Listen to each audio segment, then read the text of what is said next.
Good evening, everyone, and welcome to the March 23rd, 2020 council meeting.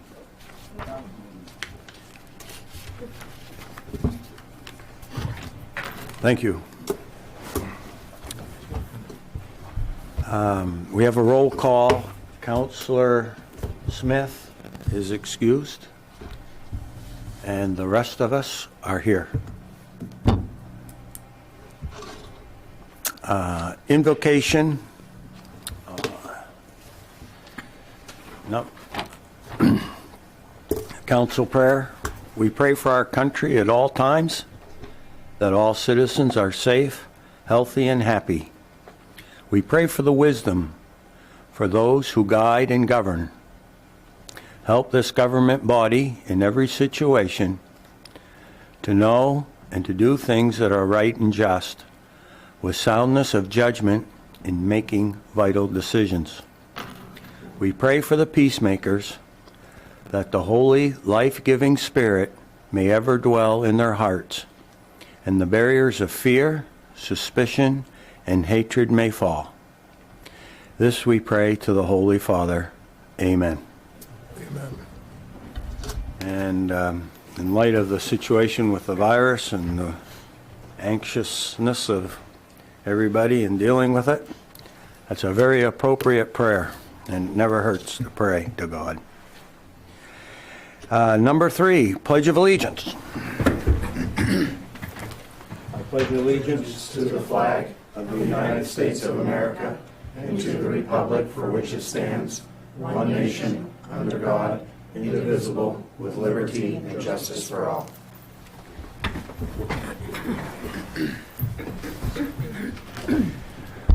As a council, we considered having and not having this public meeting, and it was decided to have the meeting and try to keep things as normal as we possibly can, but we've closed the meeting to the public. And the stipulation was that both the sound and the video would be working. Haven't heard a thing from anybody yet. So we're going to assume everything is working and the people can hear. It was asked that if anyone had any comments, they could write them down and we would read them during the public forum part. So item number 4, public forum. Hugh. Yeah, thanks, Mark. Yeah, I've got a email here from Darren Woods, the Aroostook County Emergency Management Director. He wanted me to pass this along. Thank you for talking with me today about the current pandemic and all we are facing. Since I'm also a citizen of Caribou, I'm concerned and I want to bring the attention to the council and the seriousness of our situation while we are all still collectively learning about this COVID-19, as it's called. The one thing we should all agree on is that we have an opportunity to do something now before it hits our area hard. Social distancing needs to be a minimum practice. We can and do better than that. Do something now before it hits our area hard. We can discourage meetings and gatherings and decide to heed the warnings of the Maine CDC. We can and should be limiting traffic to our city offices as well as all city buildings while we still provide services to our citizens. Things are different and will likely be that way for quite a while. We need to take advantage of the time we have to prepare and change the way we do things now so we can be less severe to the public. This includes all the city employees, that we can take information home and share it with their families.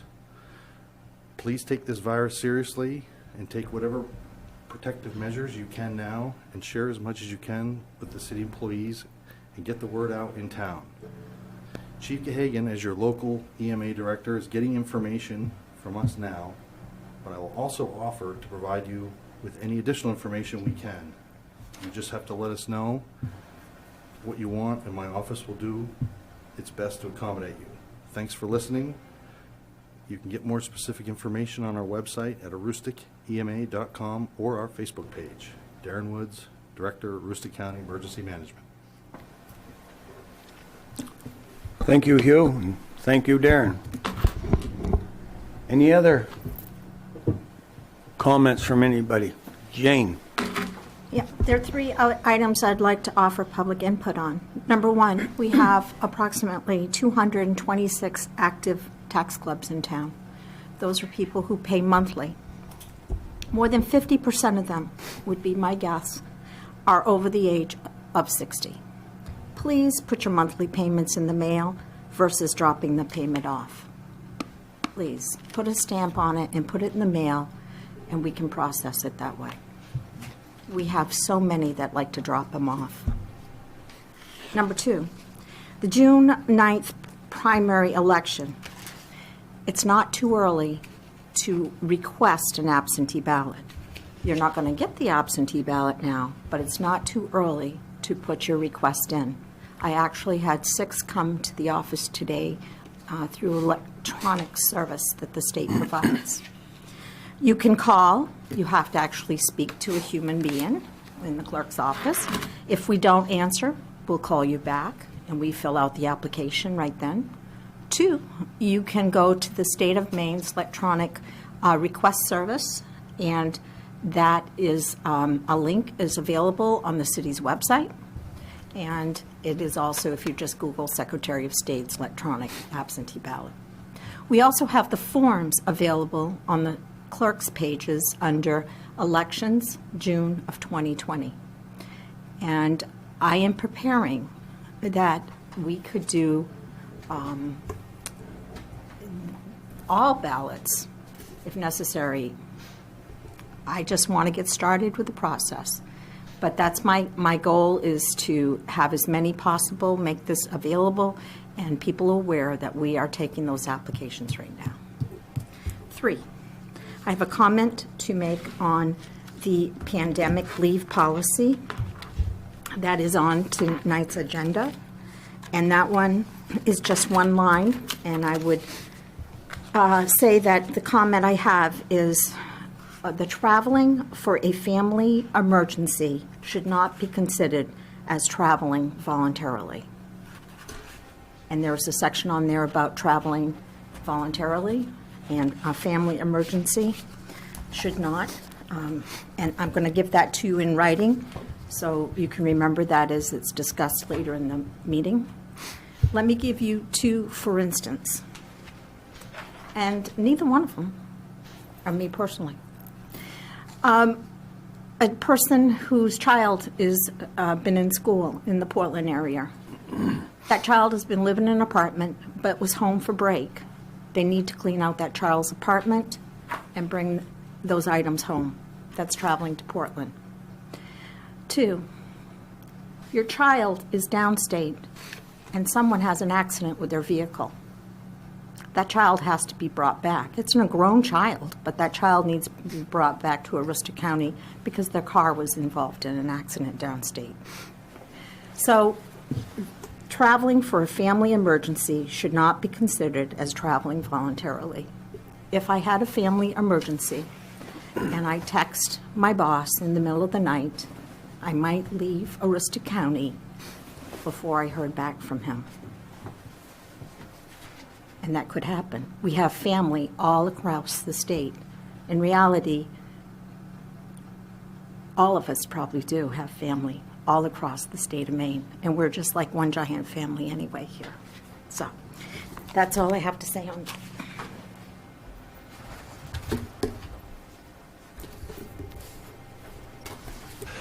that. The concerned mayor people are dying from this. Close all city offices to the public would be preferred. That's paraphrasing that. Yes, you were. Who wrote that? It just says Caribou resident. Okay. New rule. Unless you're willing to give us your name, your comments don't count. Okay? Did they read that again? Did they say we were lying? Did I understand? No. What they? No, there was. I guess the concern is that the Caribou public offices are open, but the city meeting itself is closed to the public. And so there's some concern as far as consistency of policy there. Okay. We always ask people to state their names when they get to the public forum and where they live. It's kind of a general rule of thumb. And we're willing to take any comments with people that are willing to leave their name. Thanks. Any others? Do you mind if I make a comment about that? Because this comes under the rule of no more than 10 people gathering in one area. So it's not quite the same as if something is open and they come and go and there's not 10. We had to limit this meeting to 10 people, and that's why it's closed to the public. Didn't, Dennis, you get guidance from the state on that, right? Right.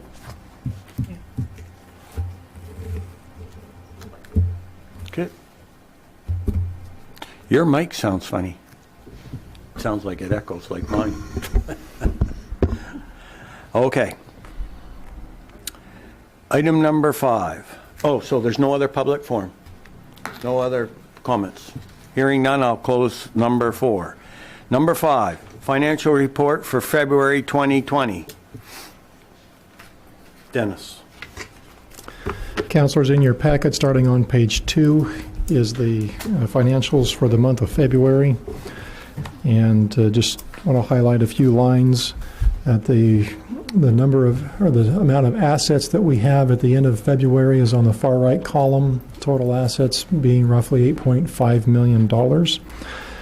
That's a drop of $1.2 million from the beginning of the year. And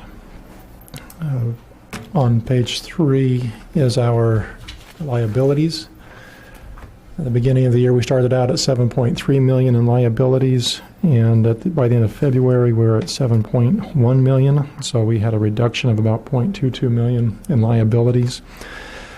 Our fund balance, which is down on page 6,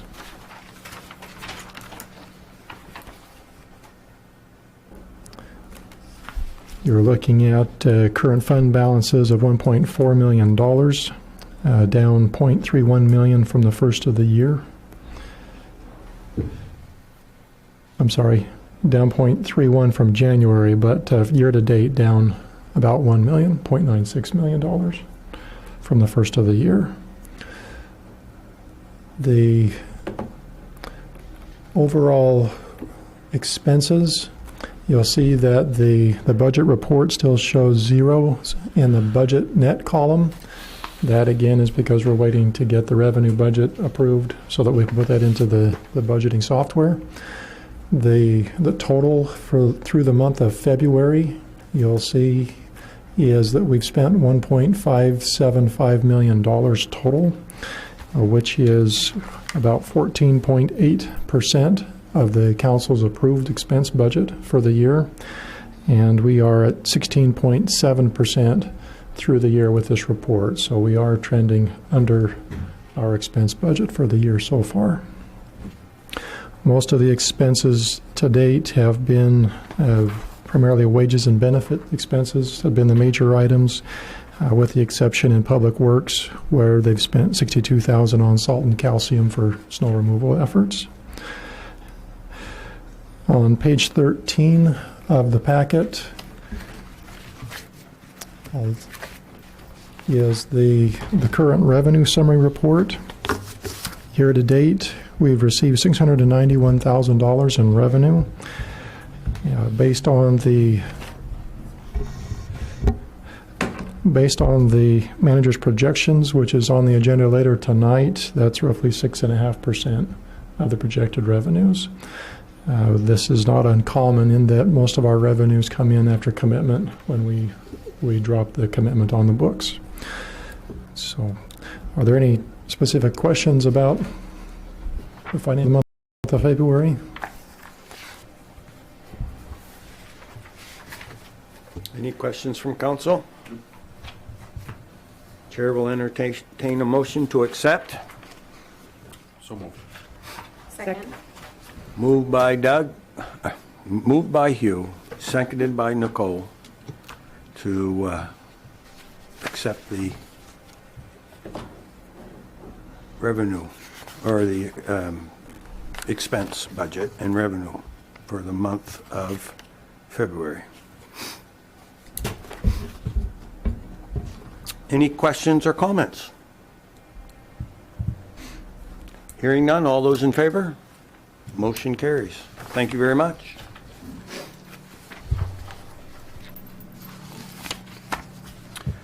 Item 6A, discussion and possible action regarding seasonal weight limits on roads. This is a yearly event. We ought to. Dennis.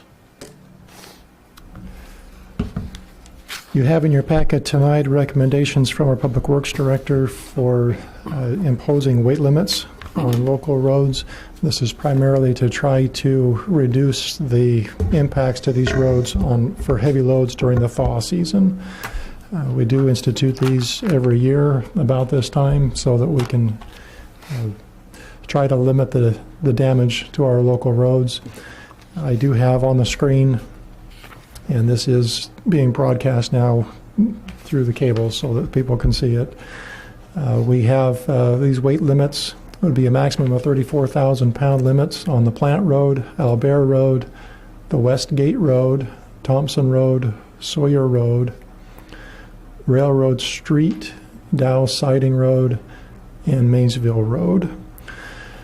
There are some questions as to why it would be closing Plant Road and the Westgate Road and Sawyer Road, and from our side, our roads are built to a little bit higher standard than some of the surrounding communities, and so it wouldn't necessarily be a problem on us directly, but where the adjacent communities are closing those roads, it allows us to prevent somebody from getting down along that road and having to try to find a place to turn around with heavy trucks.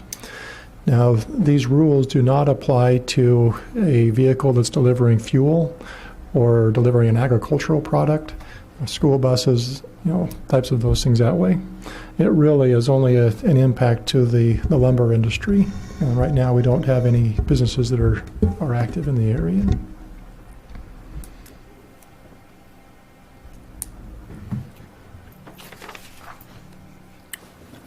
It's like the return of the robin.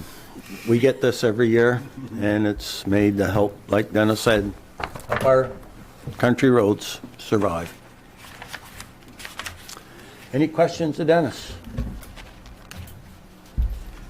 Hearing none, Chair will entertain a motion to accept the roads as outlined by Dennis in the report. Second that. Moved by Tom, seconded by Doug, to post the roads mentioned. Any questions or comments? All those in favor? Motion carries. Thank you, Dennis.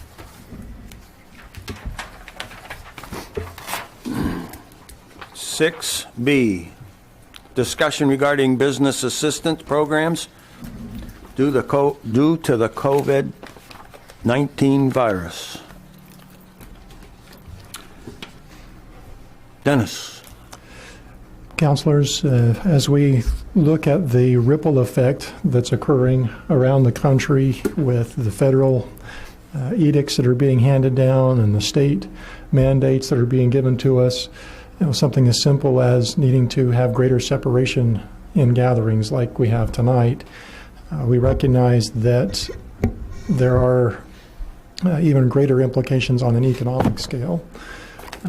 Where we have restaurants that are being told don't allow people to be inside, only do deliveries through the windows or pickup. And some businesses now are, in some communities, are being told if you have anybody there after a certain hour, you could be fines imposed. We recognize that there are many businesses that are impacted by this, not just the restaurants. I know a farmer that delivers food to colleges, and now the colleges are closing their doors, and obviously they're not going to be delivering the vegetables that they were in the past. So it has a large ripple, a large wave that's occurring. And so we wanted to just bring to you some thoughts, or at least let some businesses be aware that there are programs that are also being brought forward at a federal level. The Small Business Administration has created, or they're opening their doors a little bit wider to small businesses to come and get very low interest loans, kind of bridge gap loans. And as a city of Caribou, we have a revolving loan fund, which right now has close to $800,000 in it. And it may be an opportunity if the city wanted to get into a similar setup, a process of people applying for loans. We might be able to also facilitate some business development. The intent of those funds were obviously to try to attract new business, new growth, or I should say new businesses and growth within existing businesses.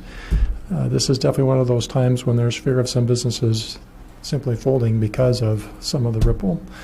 And we may be able to utilize some of these funds to help businesses get over the hump for a period of time. But we wanted to just bring this discussion to you tonight and see what the thoughts were. And we've looked at some other communities that have small business loans. They're not necessarily specifically for pandemic bridging, but some communities do have maximum $15,000 loans, interest rates set near prime. It's, I guess, a question of, and I don't know right now if there's even much of a demand within Caribou for something like this, but this really is an opportunity to get the word out, say, would there be interest, and what might the guidelines be as we explore options to help local businesses at this time. Questions, comments? I wrote a few emails earlier this week when we were deciding whether or not to have this meeting. And the comments that I made and other councillors made is that this is something beyond our control as a council. This is something that is going to be, advice is going to be given to us, whether it's dealing with meetings. You listen to the governor, you listen to Darren Woods, you listen to the police chief, you listen to our president. And we follow that as a guide.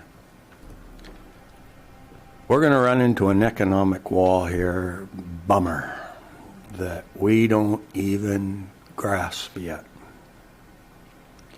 And I guess I put this item in the agenda where we're hoping that the city council will direct and give permission to the city management to keep reviewing what the president and what the Congress and what our governor, what county, what everyone is doing. It's too early right now because there's so many unknowns. And you really have to appreciate the patience of the business people that have been told to shut their doors down. And the anxiety they must be going through. And we're all going to work through it to the best of our ability. And so just keep us informed, Dennis. Have the staff keep us informed. When you talk to your colleagues in other communities and other towns, when you talk to the MMA, this is the time when we're going to start understanding what programs are out there and who they're offering them to and for what purpose. And this is a vehicle, the council will be the vehicle from which we can transmit this. And it almost ought to be an agenda item from here on out that, what do you know now type deal. And I know it's just the start, and if Congress can get their act together in Washington and we can interpret it, it'll be better. But we're in for a little struggle. We're in for a big struggle. But we're going to stay positive. Any other? Hugh? If I could make a suggestion, I assume these programs, in whatever form they're going to take, are going to take some time. Something citizens can do, I think other people have heard of this, in case you haven't, if you've got a favorite establishment here in town, go buy a gift certificate from them and let them work off your money in the time that it takes you to order your meal on Thursday night or Friday night or Saturday or whenever you do it. That's a way citizens can help local businesses, and businesses don't have to wait for these programs. Good point. Anybody else? I would agree that we should review it. We don't want to lose a business. We can't afford to lose a business, especially over something as wild as this, far-fetched at times, to drive them out of business. But just looking at what was written, of course, there's a lot of work got to be done. It's a groundbreaking paragraph, but to set something up, the council would definitely have to have some workshops, and if we were to go down that road. Last thing we want to do is lose the precious few that we've got. That's it. Okay. Thank you, Dennis, and thank you to the business people out there that are patiently and following the rules and the advice of the experts. Item 6C, discussion regarding city leave policy for pandemic situations. Dennis. Councilors, we have by charter, we have to have a personnel policy. And in that personnel policy, it outlines the type of leave that we would grant to employees. Currently, that includes sick leave, vacation leave, jury duty, bereavement. We're also mandated to provide maternity leave reasonably. And on March 18th, the President of the United States signed an act titled the Families First Coronavirus Response Act, in which the federal government has now mandated that we must provide additional leave above and beyond what is currently in our policies for people that may have absences due to this coronavirus issue. And for instance, and this applies to all companies that have 500 or fewer employees.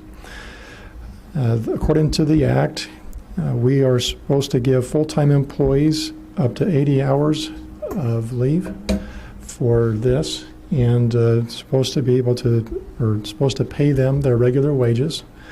If it's a part-time employee, the amount of leave is based on their typical work week for 2 weeks. Also, if somebody is trying to take care of a child whose school is closed, this leave would pertain to that as well. There are some limitations that if somebody is there depending on certain situations, they would have to take 10 of their own days, and then certain leave would kick in up to 2/3 of the value of the wages for a period of time. The Act does establish limitations on how much per day and how much annually we would have to provide, but still there's concern generally as to how we are treating individuals in the face of this pandemic. And we've taken the steps to draft a policy of what we were calling at the time administrative leave. At this point, we would call it Family First Coronavirus Response Leave, essentially. Basically, the leave that we have anticipated that was in the packet would, in a sense, follow the guidelines that we've been receiving from the federal act that's occurred.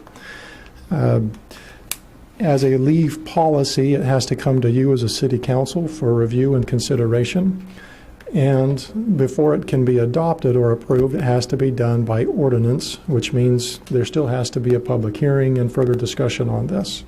So this is not ready for you to adopt and approve tonight, but to begin our discussions. And in light of, as you say, Mayor Gahn, all the things that are being handed down to us from the different agencies, even this will possibly change before we can look at it further. But The discussion that was earlier from our clerk, currently this policy has been drafted such that there would be a designation from the city staff side of a safe, and I use that term loosely, a safe distance by which staff could travel if they voluntarily go beyond that zone to areas where we know that there have been cases identified. And let me just use that as a quick segue to a map of where we're at in the state as far as cases. This was as of this morning. And let me put that back up on the screen for others to see as well. So what you're looking at here is a map of the state of Maine and the counties in the state of Maine. The total confirmed cases as of 11:30 this morning is 107. They've come back with negative tests on almost 2,800 individuals. They've identified 3 individuals that have recovered in the state of Maine that were previously noted as having it. The largest concentration of cases right now is down in Cumberland County in the Portland area, where they indicate that there are 66 cases as of today. York County, just to the south of that, has 12 active cases. Other communities, Oxford, Lincoln have 5 cases, Kennebec 4, Knox has 1, Androscoggin, Sagadaw they have 3, 1 in Knox County. Penobscot, which is primarily the Bangor area, they have 3 cases. And so as we look at the leave policy as it was drafted, would anticipate that we would establish a driving distance to say if you're going to voluntarily go down and expose yourself to these areas where we know it exists or we have a flare-up, if you will, then certain leave policies would not apply to you because you voluntarily may have exposed yourself to those things. The comments earlier from the clerk were, well, if it was a family emergency that somebody had to go down there, should that not be taken into consideration? And I guess that's up for additional discussion by the council as we review these policies. So right now, let me go back to the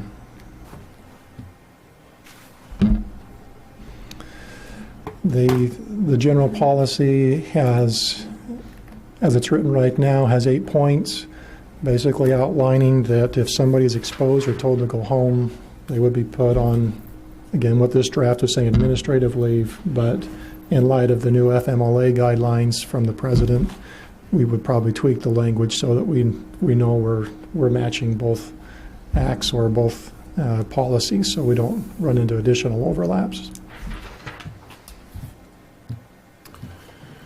Doug? What's the return, dollar for dollar we spend?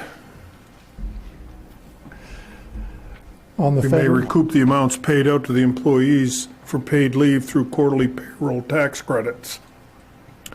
I asked our finance director to look into that today. We're still waiting for clarification on what that means and the process that we would have to go through to That is recoup one it. big gray area, as it Yes. says. A lot of things that get handed down from the federal government have a lot of, well, let's institute it first and see what happens attached to it. That's not funny. I reviewed that policy as well, and I just had, I'm sure there'll be more guidance that comes through about how to verify those items. Like, is there going to be a doctor's note required? What type of documentation would be required to ensure that the policy is fairly enforced? And even in this policy, I know you said, areas not affected or whatever, but I think it would be important to have more specifics in here so that it's not subjective, or that this is the policy and then you have like an addendum to it that, currently these are the areas that are outside the travel, approved travel area for voluntary travel. So just to kind of clarify it so that it's enforced the same across the city. Good points. You? One of the questions I had, like item 7, how could you ever determine that an employee that works anywhere, that they got to work? You know, and not at home and not at the grocery store, not. The only employees that may come close to more easily pointing that out is going to be those that are in their homes taking somebody out of the home on a stretcher. It's going to be in our EMS department primarily, or the police department. So if they had someone that was confirmed positive or suspected to be positive, they would quarantine at that point. Yes. Yeah.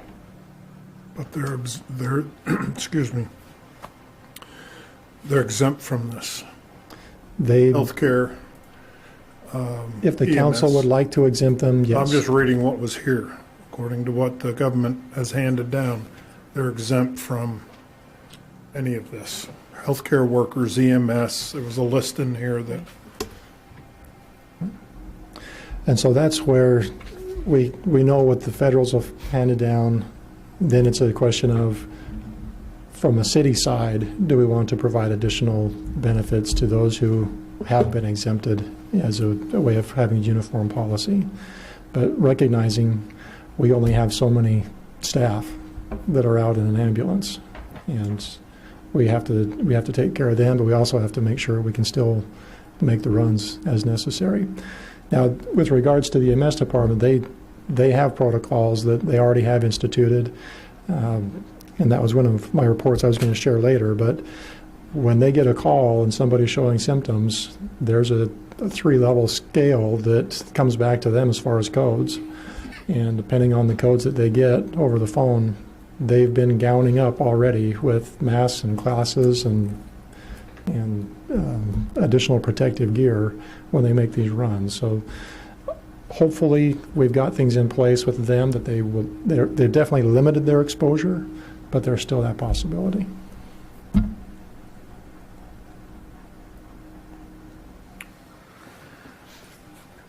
It's one of those issues where you allow the chief to do his job. And we as a council will just back off in trying to come up and setting any kind of rule. They know. That's why he's the chief. And we appreciate their taking the effort. They're staying caught up to protocol. But I guess what I'm thinking about is, if this is a federally mandated situation, then every community in the state of Maine is going to have this policy, correct? They either just rely solely upon that and don't adopt the policy, or they tweak it to their specific instances, not going less than the policy, but they could go more. They could provide additional benefit if they wanted to. So I'm wondering, is there an advantage to seeing what other communities do as examples? Is there an advantage to ask MMA and their free legal team? It's not free. We pay dues. There's nothing free. I went off the rails there. There's we'll nothing. pull you back. Hopefully I'm back. But isn't there an avenue there that you could go down and ask the MMA people, hey, what are you recommending that communities in this state do to adhere to this policy? And to have every individual community try to figure out their own policy would seem like to me a waste of calories. Nothing wrong with a little tweaking, but to start off with the basic premise that lawyers have looked over and we're in compliance with what the federal people wanted us to do and what the state says we ought to do, and it's one of these deals where we're on the council, but this is really a pay grade above us. No, it's a pay grade above me. I did not mean to speak for everyone, but And I have to take the advice of what other people say that are experts in this field. Go ahead. I'm just curious, you said it had to go to a public forum and an ordinance has to be adopted, how long that takes, because this is going to happen quickly, that our staff potentially are going to be affected by that. So what type of timeline are we talking right now, today? There are two options for the council with regards to this, as far as adopting ordinances. One is that we go through the standard delayed process where we put out a 10-day notice, we have a public hearing, we have to introduce the ordinance, schedule a hearing, have the hearing, and then adopt the ordinance, which the time frame wise you're looking could be a month out from now. The other option would be that the council adopts something as an emergency ordinance. We get it in place. It still has to go through an introductory process and adoption, but as an emergency situation, the council can move more quickly on that without having public hearings. The intent, though, is that an emergency ordinance is only in place for 60 days. Hopefully that in that time frame, other things get put in place and we're able to have additional hearings and have something more thoroughly. So I'm not like suggesting that we jump the gun or anything. My concern is that how trends have been is that if the governor decides that it's only essential staff going to work, then how does that affect the non-essential staff? And if we don't have a policy in place, then what will happen to them? So those are the things, like 30 days from now is not realistic. Everything is changing. There's 20 new positive cases a day. So we have got to be proactive rather than reactive on how we're going to handle these, rather than just waiting, because unfortunately it is moving quickly. So without a policy in place, the default is whatever we've been handed by the federal government at this point. And we just document everything that we've done, and when the time comes that we have our own policy, if it's different, then we move forward that way.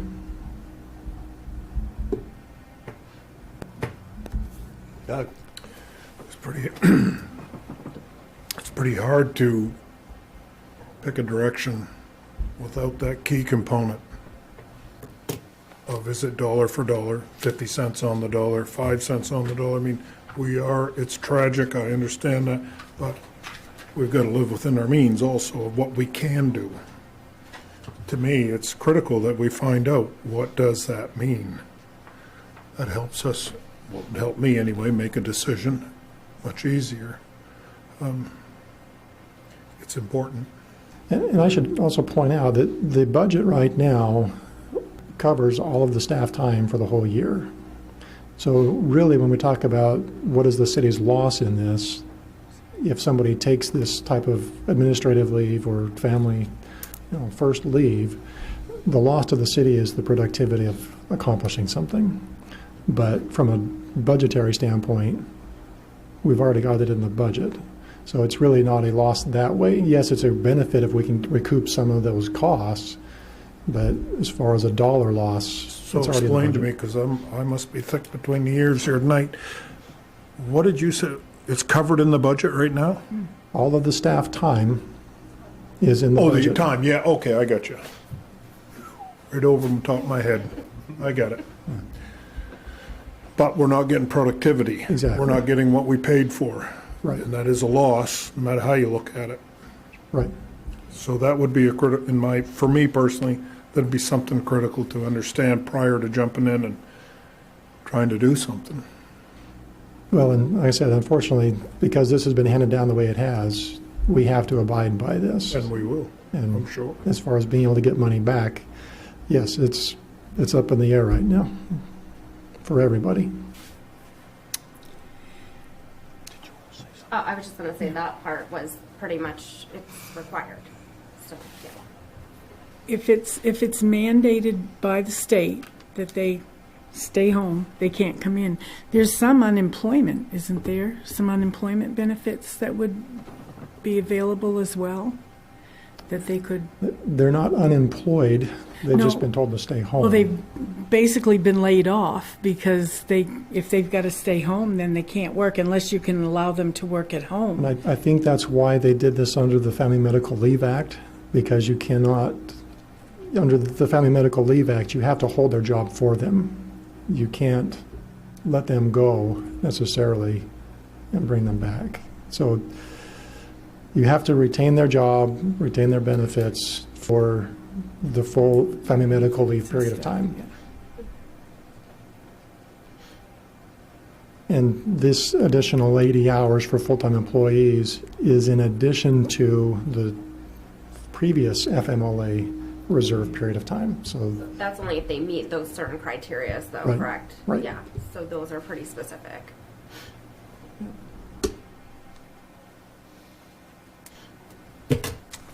Tommy, anything?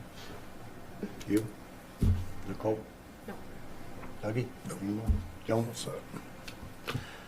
Okay, Dennis, keep us informed. would like to have a couple of counselors meet with me and go over this? I don't know if Counselor Cody, with her insights, could bring any more to this policy. We could create a small working group, if you want to do that, before it comes back to you. Can if you want. If anybody would like to email tomorrow, Dennis, your name and stuff. I'd be interested, however, in seeing what MMA has to say. Sure. That's just their job, is to put this together for us and give us advice and not have us create our own. Just seems like to me it would burn less calories. And I'll tell you, even as last week, as I was drafting this policy, I asked the other managers who has something, and it was crickets. And there, That's- and so, let's be patient, and we have the default in place. Right. It would just seem like to me, in my simple mind, that all the communities ought to have the same policy, Yep. because we're all following the same mandate. And right now, I would tell Time you, proven, lawyer tested, we can't get in trouble, we can't get sued. All these things have to come into place. right now, the other communities in Aroostook County are at least using this template as something to start from, as a springboard. So, but yes, we'll definitely check with MMA. We'll check downstate and see. Some of the larger cities may have already put something together. We'll do additional work. Would you mind asking Prescott? They were on the communiques. Okay. What are they going to do?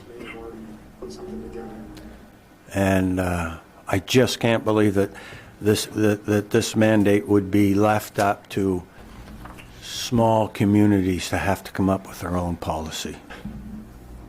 Take towns of 400 or 500 people. Right. And they're supposed to have the wisdom, the ability to go through this. There must be a template out there from which to start. Can I Thanks. ask just one more? Yeah. Who was it that you contacted? Who sent this out? Who are you dealing directly with that, that when you ask, or the folks upstairs ask, what the reimbursement rate is? Are we talking to the janitor? Are we talking to somebody that's up in the top end? Are we getting shuffled from phone to phone? Somebody ought to be able to answer that question. I'll check with the director, the finance director, and see who it was that he contacted. And Yeah, would you email that to me, please? Sure. I'd like to know who it is, and, it is what it is, but my God, they ought to be able to answer their own mandate they're putting out, and the questions within it. Well, unfortunately, having worked in the federal system myself, usually what happens is you have the executive branch that says, this is what I want to do, and it's left to all the bureaucracy to come up with the rules to implement what they want to do, and sometimes it just takes time. In other words, the good old taxpayer's going to be out on the hook on this. What I smell is when it comes time for those reimbursements, without a clear understanding up front, this could go left or right or up, down, who knows? Thank you. It could. Okay. Thank you, Dennis. Once again, difficult subject. The situation is driving us. We're not in control of this deal. No way. Number 7, old business. Discussion possible action regarding the 2020 revenue projections. Dennis. Councilors, on the last agenda, we went through the projections in very detailed, line by line.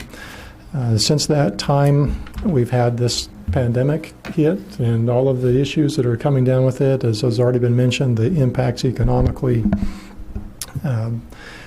My recommendation at this point is that we reduce the potential revenue sharing line by another $100,000 or by $100,000.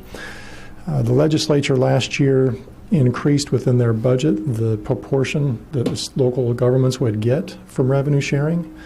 And so we were anticipating a significant increase this year, upwards of $250,000. For budgeting purposes, I only had $150,000 roughly added to the budget, not knowing what was going to happen with revenue sharing. But now what I'm hearing from my other managers who have been in the state a long time is we ought to be looking maybe at 2007, 2008 numbers as a possible economic total for the state. If we went with that scenario, we probably would be dropping another $250,000, $300,000 out of the revenue sharing. Right now, what I've recommended is we take another $100,000 out of it. It gets us pretty close to what we had last year for revenue sharing. And that's, it was a very good year last year, but it also allows us to, with the policy or the budget that was adopted by the state, even if we do have a bad year and we come in where we did last year, we're sitting pretty good.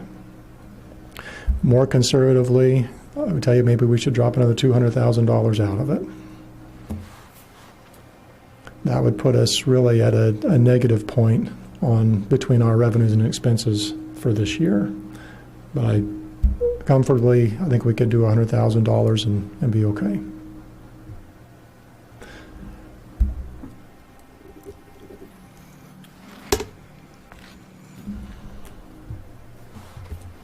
Any questions?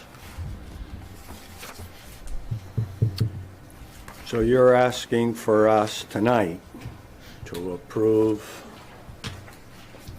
the revenue budget as presented, with the exception of a $100,000 reduction in what we thought we were going to get in revenue.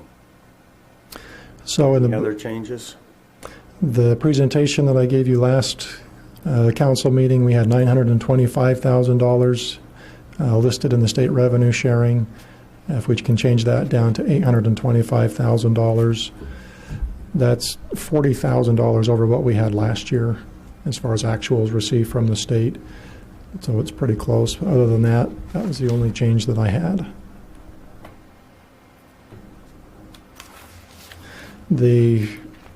I would also highlight that the revenue, there are some revenue lines which are tied directly to the mill rate. Obviously, property tax and real estate tax are those lines. I've had some, you might say, disheartening conversations with the school district over the last week and looking at their budget proposals. We already know that the county appropriation request went up by 4.7%. The city council's approved budget required a 0.8% increase in our total expense appropriation. The school district, which, to be fair, is still in the process of working out their budget for next year, they are looking at possibly, right, as of last week, they were looking at a $1.7 million increase to their expense budget. With additional revenues in, they thought they could get that down to where they may only have an appropriation request of the taxpayers of an additional $600,000 to $700,000. So that's a almost a 2 mil increase just because of the school district. They are still working through their process. We don't know how that's all going to shake out until the school has their budget meeting and their hearings and the citizens vote on their budget.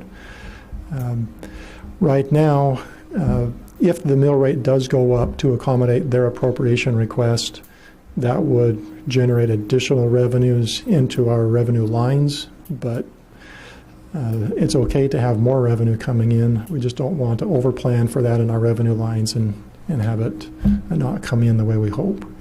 So right now, the recommendation is based on the mill rate going up as where we had the school district only going up by 3% instead of what could be 15, 16%, and accommodating the county and the city's request in the mill rate.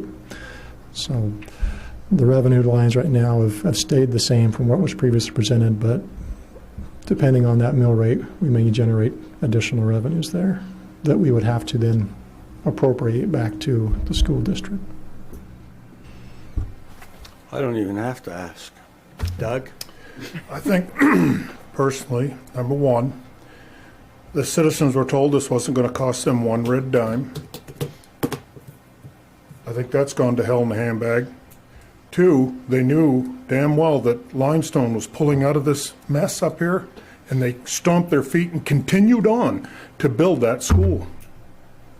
They knew then that they were going to have to come back to the taxpayer. I think the superintendent ought to be right here in this council chamber so we can take the bark off him to find out what's going on here. Is anybody paying attention? You say something one year. Does anybody realize what they said last year or the year before or six months ago? This is unacceptable. And I can't see letting it go. Somebody's head should roll for this. They said it wasn't going to cost the taxpayers, just like another boat anchor in town did, and we ended up paying for that one also.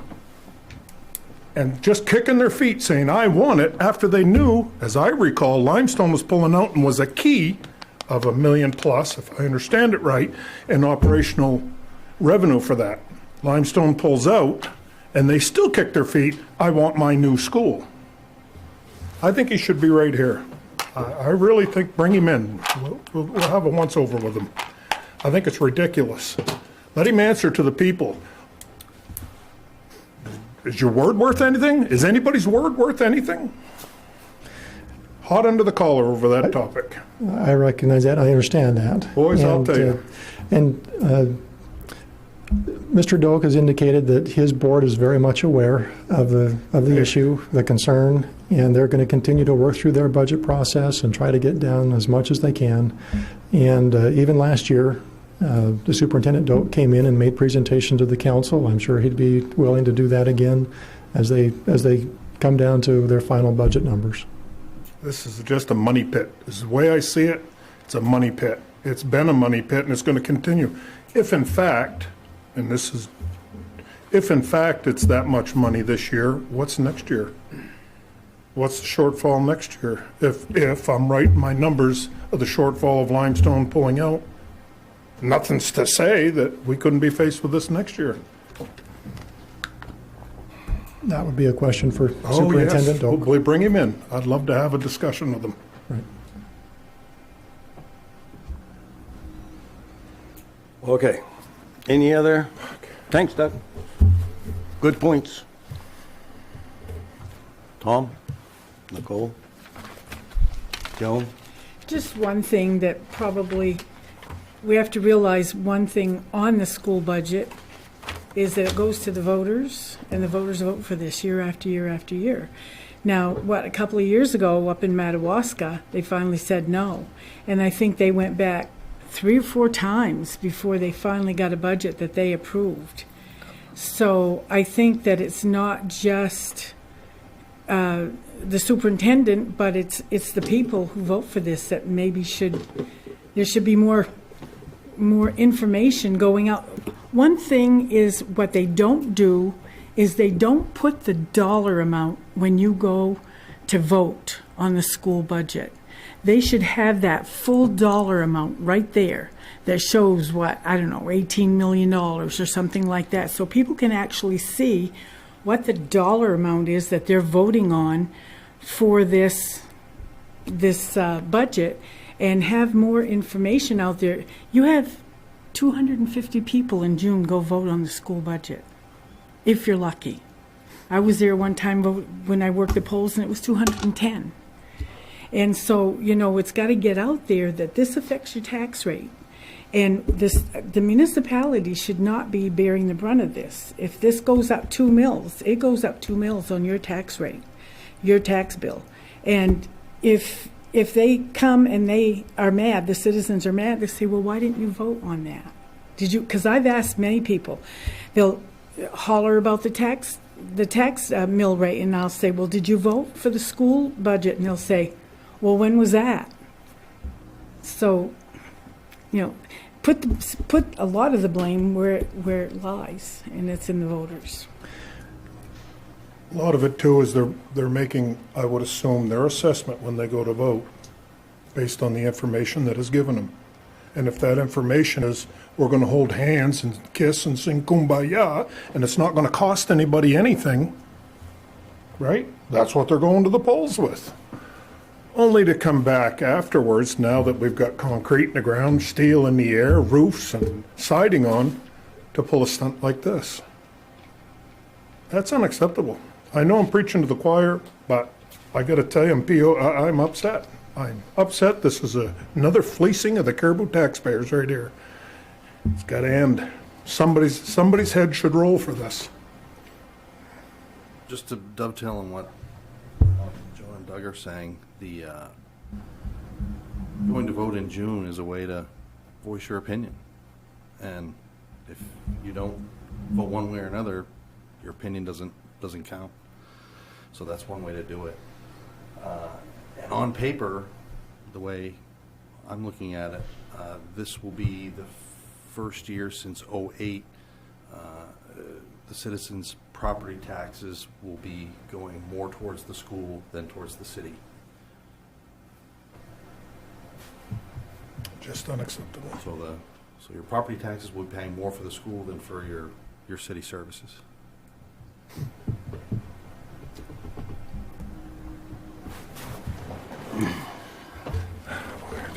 I'm quite frustrated about the whole thing. I thought this council has accomplished quite a lot this past year, last 2 years. And one of the hardest things we did was we aligned the department cost of the fire and ambulance, what the department costs were to the citizens of Caribou. We aligned that with what the service costs were to outside communities. We brought that disparity even so everybody pays the same. It was a unanimous vote with the council to do that, and the council took a lot of heat for something that should have been done 8-9 years ago. Do you have a quick comment as well? Can I finish? Oh, yeah, I didn't know if you were done. Yep, sorry. Well, I pause. Okay. Dramatic pause. Good, all right. And we did it. And we went through it. And now we're on par. Based on the revenue budget that's presented, that means there's $477,000 of money coming back to the Caribou taxpayers that this disparity was off all these years. Caribou taxpayers don't have to pay that anymore. We're not subsidizing other towns. We're all even. And that $477,000 was supposed to go back to the Caribou taxpayer.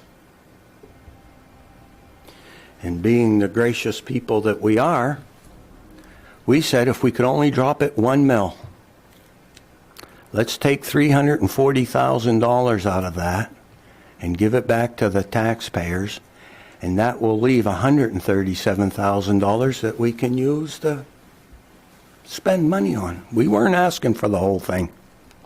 We went through this whole thing with the fire and ambulance to save this money, and now it looks like the school department wants to use it.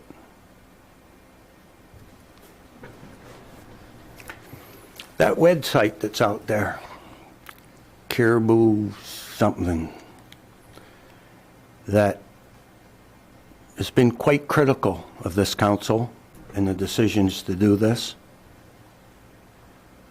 Well, I had emails on there about the reason we were doing this was to help pay for our new school. It was a ridiculous statement. None of us went into doing that. And what do you know? It looks like that's exactly what's going to happen. I'm just as equally frustrated and upset and troubled by this whole thing. This was the year that having that new school was taxes were supposed to go down up there. Not up 1.7 mils. I'll agree that we have an election coming up on the school budget. You know, I've run this by some business people that I hang around with, and neighbors and stuff like that, and just acquaintances around on the street, and I say, hey, what do you think? Well, someone's got to get the word out.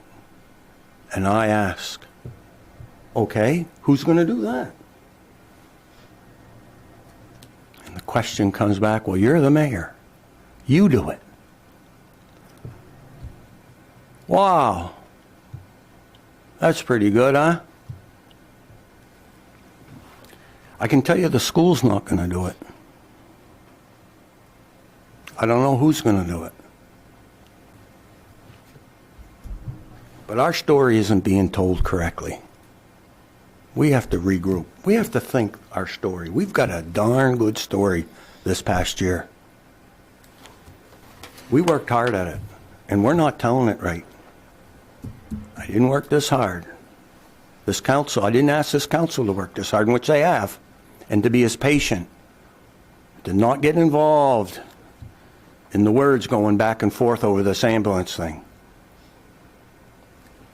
Only to have the school department grab that money.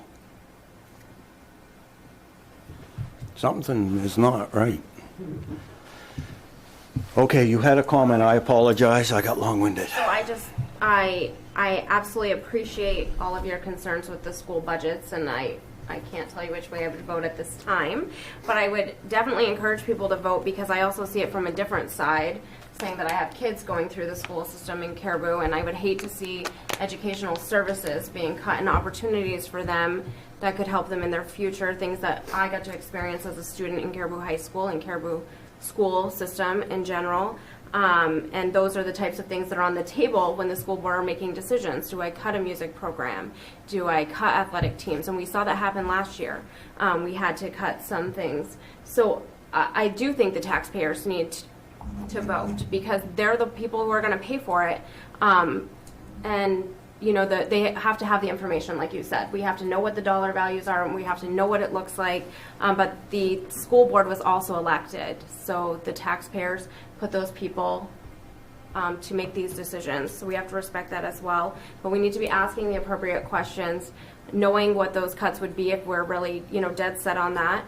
And also I look at the school as a different opportunity, and maybe I'm wrong, but I look at it as an economic development opportunity. A new school, good school programs, bring young families to this community. I moved back here 12 years ago so that my kids could grow up and go to Caribou school system, because I went to the Caribou school system, my husband did, and we had wonderful opportunities. I can tell you that my kids have had wonderful opportunities in the Caribou school system, and when we're talking about the school costing the city of Caribou money, the taxpayers need to make those decisions, because many of the taxpayers' kids go to school in this community as well. So I think there's just a lot to be looked at, and I do encourage people to vote, because that's where the decisions are going to be made. Okay? So the question is, hand is to approve the 2020 revenue budget as presented with the change that Dennis has mentioned tonight. Any other questions or comments? All those in favor? Oh, nobody, nobody made a motion yet? Okay, I'll entertain a motion. So moved. Second. Moved by Nicole, seconded by Joan. By 200,000? Is that what you're looking for? 100,000. 100, okay. The reduction of 100,000. All those in favor? Oh, Discussion. discussion. Okay. Go ahead. So, are we only voting on this because that's what it says in the charter?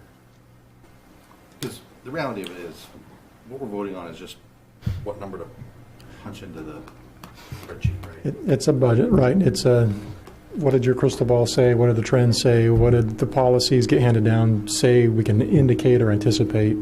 Right, it's by charter, you have to have a revenue budget. Because it's not like the expense side where that's a ceiling. That's a Right. hard ceiling that if we then wanted to go over it, that would require some other intervention. Right, So what we're voting on is just, we agree with your crystal ball, and that's what number gets punched in, but if more money comes in or less, it is what it is. right.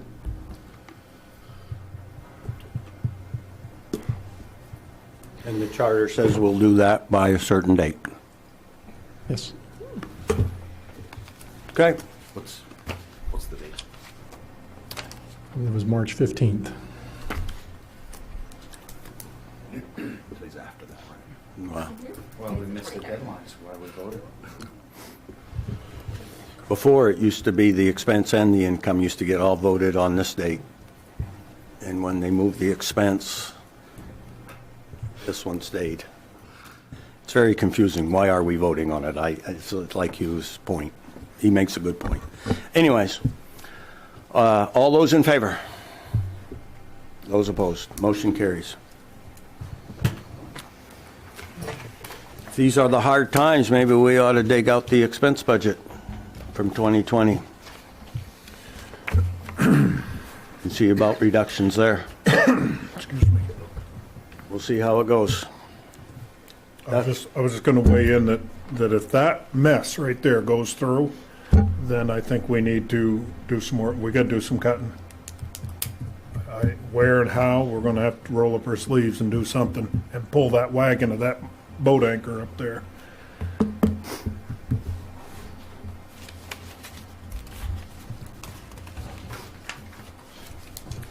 Number 7A. Oh, no, we just did that one. 7B. Discussion and possible action regarding city membership to the Aroostook Area Chamber of Commerce. We had a first read on this last council meeting, and this is an action item for tonight. Dennis, do you have anything you'd like to say about it? Just reiterating for the council, the amount was $2,500 to be a full-fledged member in the chamber. And we've had a good relationship with Lenise so far and appreciate everything that she's been doing and expect that we'll have a close relationship and have some additional business development opportunities here right in Caribou for that. We've already been talking with her about how they might be able to utilize city's facilities directly and try to alleviate some cost on the chamber and the city to benefit our local businesses. That's all I have tonight. Any questions for Dennis on this deal? A motion that we pay the Aroostook Area Chamber of Commerce the $2,500 cover charge to join them for a year. Second that. Moved by Doug, Hugh, seconded by Tommy to join the Aroostook Area Chamber of Commerce. Any other comments or questions? All those in favor? Motion carries. Thank you very much.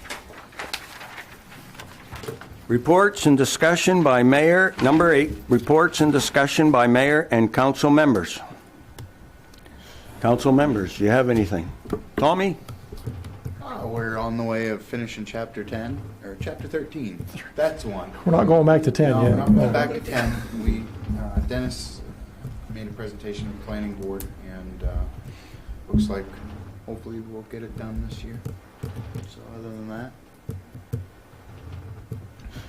You? Nope. Nicole? No. Joan? Doug? Surprised you, didn't I? Well, I'm not going to surprise you because I got something to say. I'm going to go back on to this telling a good story and PR. We used to get that thing called a director's report. And then it got changed to good to know's news. Remember, I came in and I made a big deal about it because the deal was, before we went to what I think's a better presentation, good to know news, someone had to look at the original director's report and say, there must be a better way. This is the tax bill that I get every year for my farmhouse. And I'm looking at this bill and I'm saying, there's got to be a better way to tell our story. The hard work of the council of the past year is not being reflected in this bill. And I'd like the council, over the next couple of weeks, to put on their thinking cap and think, how can we tell our story? We can make heads roll at the school department. We can make heads roll at the county government. People can come and go, but at the end of the day, we're still going to get the bill. And we're still going to have to pay for it. It's just that simple. Assuming the voters vote to pay for it. I get that. And that's fine. No, I don't think it's fair, but you got to remember, I voted against joining an RSU for this very reason. It took the control out of the council's hands. I was the only city councilor at the time to vote no against it. That shouldn't surprise anybody. The school board all voted for it. All the other towns voted for it. As the saying goes, I was so far out there, I was standing by myself. And it is what it is. I'm just going to have to absorb it, I guess. But I want to tell our story. So I want to tell the story when everyone pays their bill. And I guess I'd like to start off with an idea. Why don't we send out 2 bills in the same envelope? One for the city on its own piece of paper.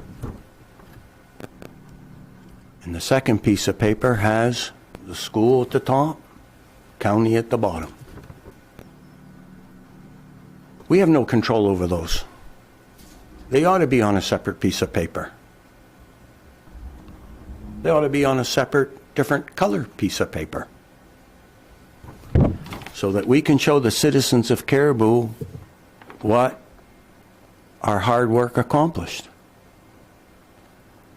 And this piece of paper that shows the city's work will show that the mill rate went down 1 mil.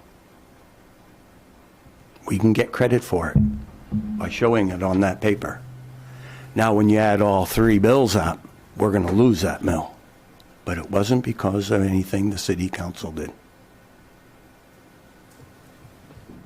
There's got to be a way we can tell our story better. And this is just a suggestion. I'm sure state law says you got to have certain things on this. Right. Is this a standard form? Can we And if it is, then maybe we just add more paper. Maybe we leave it like this and we add something to the front of it. In other words, when I go to the grocery store or when I go buy something, the items are listed and the total's at the bottom. I get this bill, the total's at the top, and they tell you where it went at the bottom. It's just opposite. People look at what they owe. Oh, that's what I owe. No, I want them to itemize it. We got to figure out a way so that they will more clearly understand our story and itemize it in some format. So if you could look into it, Dennis, to see what it is that we have options over, if any options of doing our story through this method. Most likely it's going to be adding another piece of paper with infographic or something. Because you're right, the state kind of dictates this is the information we have to have on that. And I know Penny's, she follows that to the letter. But yes, there may be some other options, things we can add to it. I think you could have a flyer because you've had something else added to a tax bill in the past, like maybe something on Efficiency Maine or something. I think a flyer's been added. Sure. Sure. There's a ways. Right. I'm just not Right. really sure how to do it. Yep. So you're saying if I looked at other people's tax bills in other communities, it's going to look like this? It'll be very similar. Okay. But yes, we could add a flyer, a second sheet to it, and Go ahead. If we don't have control over that process, then why don't they send their own tax bill out and stand accountable for their own tax that they're trying to generate? that gets to the state legislative process, and that they've given the cities the local tax collecting authority. The county doesn't have a tax collecting authority, the school district doesn't, but they have the taxing authority, just not the collecting side of it. So if we refuse to collect their increase, we have that authority. We can't. We have to abide So by the it state sounds like statute. we really don't know what, it's a murky waters, what it sounds like. We'll get you some information training Check it pieces and on see. it. So, I mean- right. If we have no control, we have no say, and look, I don't need to be anybody's puppet. Go collect your own tax, and you answer for it. You want to mislead the public, in my opinion, you stand accountable for it. Or not, whatever the public chooses.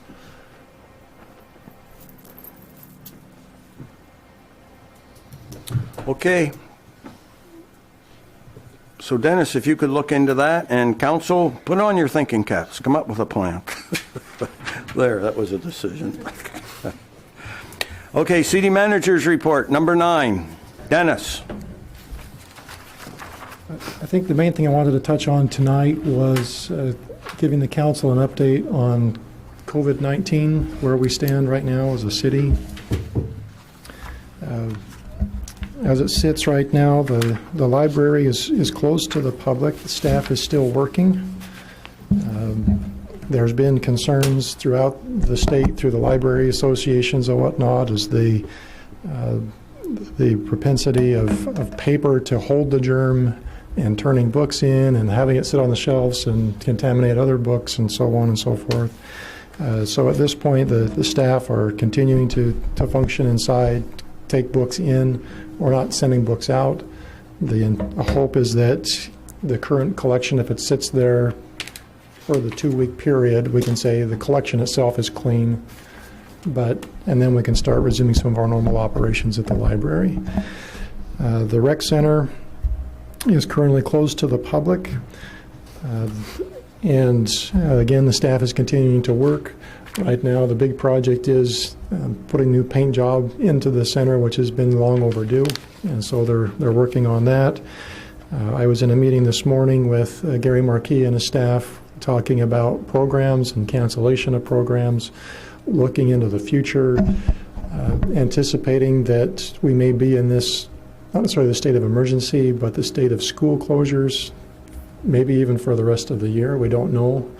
I don't want to start a positive rumor for the kids to latch on to, but we don't know for sure what's going to happen with the school district and how long they're going to be involved with the online schooling that they are now. And of course, as long as the state of emergency is in place, limiting gatherings together, that also impacts our ability to host programs. And so we are looking at what we need to do with reservations that we've taken or not taken, and looking into the summer months at what kind of programs we anticipate hosting or not. We'll bring more information to you as we have that. In the Public Works Department, it's not a facility that's generally open to the public anyways, and so we don't say that it's closed to the public. It's just not accessible from the public. They've instituted additional cleaning procedures within their equipment, within the offices. Again, hand washing and in and out of vehicles, and some of them spend long times in there, and so we go through a process of sanitizing cabs and whatnot. The police department, the lobby area is still open to the public. They have a glass panel, of course, that they interact through, and so that limits the amount of social interaction that they have there, but they are open, and they continue to work under state enforcement guidelines, and those get handed down almost on a daily basis, it seems now, and they implement those as they need to. City Hall itself, the rest of this building, we are still open to the public. We've encouraged citizens to utilize online services where possible, or as Jane mentioned earlier, put a stamp on it and mail it in to us. We don't necessarily need to see everybody. The clerk's office is the primary location of concern for interaction, and they've instituted some additional cleaning procedures, some limiting, not necessarily barriers, but there are some signs there. Please no more than one person beyond a certain point, so that they can interact that way, and limit contact where possible. Other departments are allowing people to come in by appointments. Again, we're not closed to the public, but asking for people to be cautious and don't come in unless you absolutely have to. The Fire and EMS department, again, it's not a facility that's generally accessible to the public. They have their front lobby area that's in there. People can still come into that. I did want to share a situational report from Chief Susi tonight. As has been discussed, his comments are, over the last week, many policies and procedures have been taken out and dusted off. We've been in direct contact with the State Emergency Agency and Maine CDC. The department has made some operational changes to be sure we are keeping our crews healthy. Changes include getting another shower working in the station, extra uniforms kept in lockers at work and extra uniforms kept in lockers at work and washing them after any COVID-19 response. And when they say COVID-19 response, they're saying if the call came out as a potential patient, they treat that as a COVID-19 response. They've set up ambulance number 22 to respond to COVID calls following CDC guidelines, and the ability to fully decontaminate after any call with staff safety in mind. Basically, what they've done with that ambulance is, in order to not contaminate, or in order to limit contamination of supplies, materials that are in there, they have permission from the state to strip out of that basically anything that they would not need except for treating a COVID case. So when it fully reaches the county and we know that they're actually transporting somebody, or most likely transporting somebody with COVID-19, they'll be able to utilize that ambulance, and we won't be contaminating multiple vehicles through the process. They've also limited non-emergency transfers south after 5 o'clock, and they are frequently washing clothes at work to limit cross-contamination after runs, and they're also holding multiple education sessions on the virus, with more of those to come. I know they meet on a regular basis with the hospital, with the police department, with the school district, to keep everybody in the loop of what's happening there. The state has added a new level to the dispatch model to include new UP21 codes to prepare first responders when the call's made, so that they have plenty of time to don their PPE or their personal protective equipment. And so that includes UP21 positives, UP21 negatives, and UP21 inclusive or inconclusive. Based on the code that comes across, they prepare accordingly. The department to date has responded to multiple UP21 negative calls and 5 UP21 positive calls. We've had wonderful community support with our call out for personal protective equipment.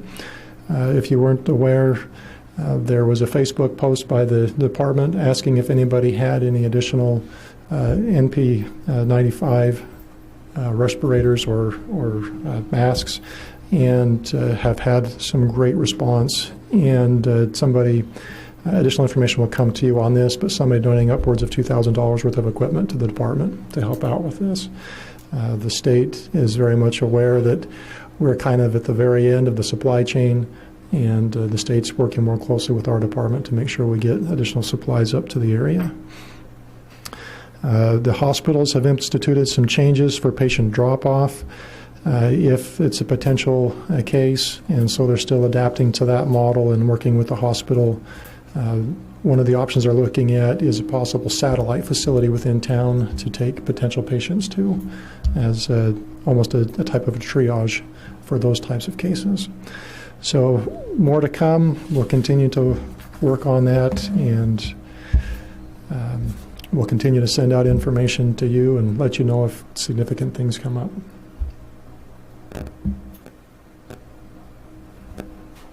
Any questions, comments on the report? You. LED conversion. We're done with real term? We have a contract for them to be handling the cases of basically the maintenance side of it. If we have a case that we need to report and have that reported to a contractor, they do that. But A warranty component. right. Okay. Any additional lights that we identify through this process, we could just hire a contractor directly, right? Yes. Okay. Right. And then River Road. Can you just talk about that real quick, your note here? River Road. At this point, we are still waiting for a final design set, construction set from the contractor.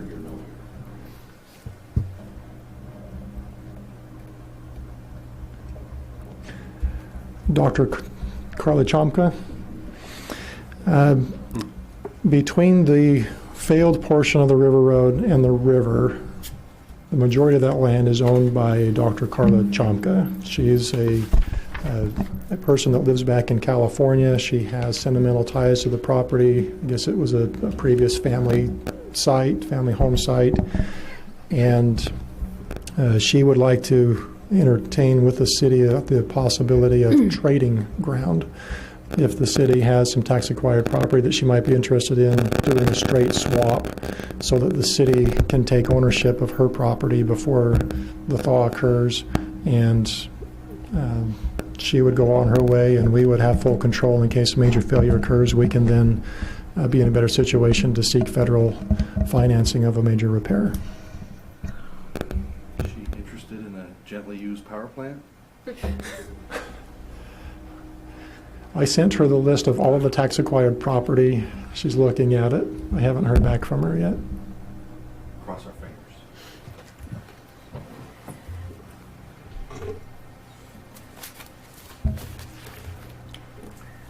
fingers. Joan. I have just one question on the public safety building. We got that, the draft report, and let's see, Ellen said it seems it's more cost-effective to leave the city functions where they are and build a new police facility, and she has not put these conclusions in the report, as I think a working session with the council should be done first so everyone is on the same page. And I was just wondering if there's any plans in the near future or whatever to have a working session with her on that.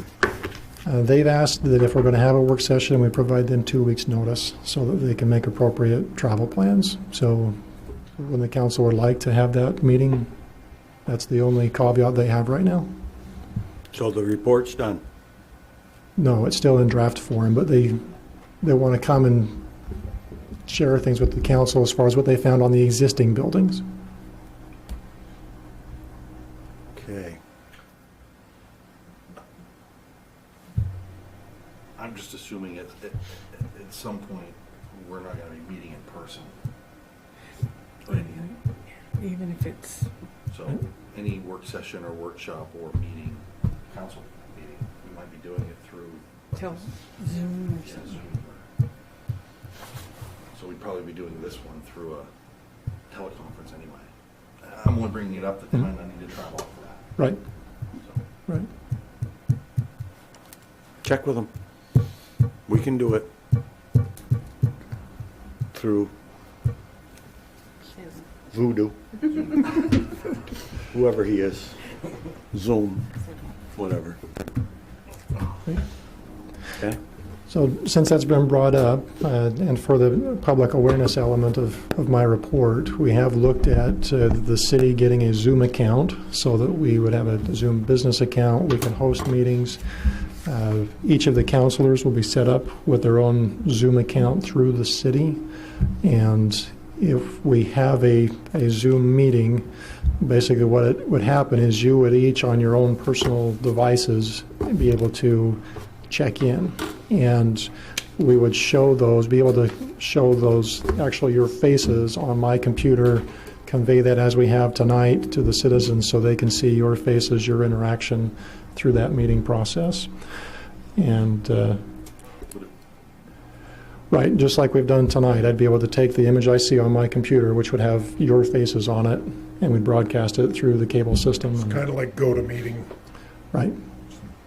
Right. Difference is we get to see your smiling, happy faces on it. So I got a feeling some would argue with that. But- And all votes would be roll call votes. yes, all votes would have to be roll call votes according to the directive that got handed down by the governor when they adopted this temporary legislation. Without the pandemic, we could not do that type of a meeting, but they recognized to limit social gatherings. This is a must. Okay, my computer guru, my grandson, has left the county to go to work in southern Maine, by the way, for Chimbro. He got called back to work. I'm sure he's heading down into a area, and I very gently and politely told him, stay down there. Don't come home on the weekends until this thing's over. And he understood the love I was giving him. He understood that. So I'll ask you a question. How do you see my face from my computer if I don't have a camera? We'll get something set up for you. Couldn't use his phone. Yeah, you can use your phone, a tablet, or a computer with a webcam attached to it. Does anybody else have a similar limitation? Because we can get the equipment if we need to. No. I just learned how to text. I just started that. It also said when Bob set up the account, because mine's all set up and ready to go. Nice, too. With a he camera? said- yeah, but in the directions and stuff like that, it said that if you don't have a camera, you can still participate. It just won't show you, but you type your questions and your You can do know. audio too. yeah, and you have can a do microphone audio on your too. computer? Yeah. Yeah. Oh, there you go.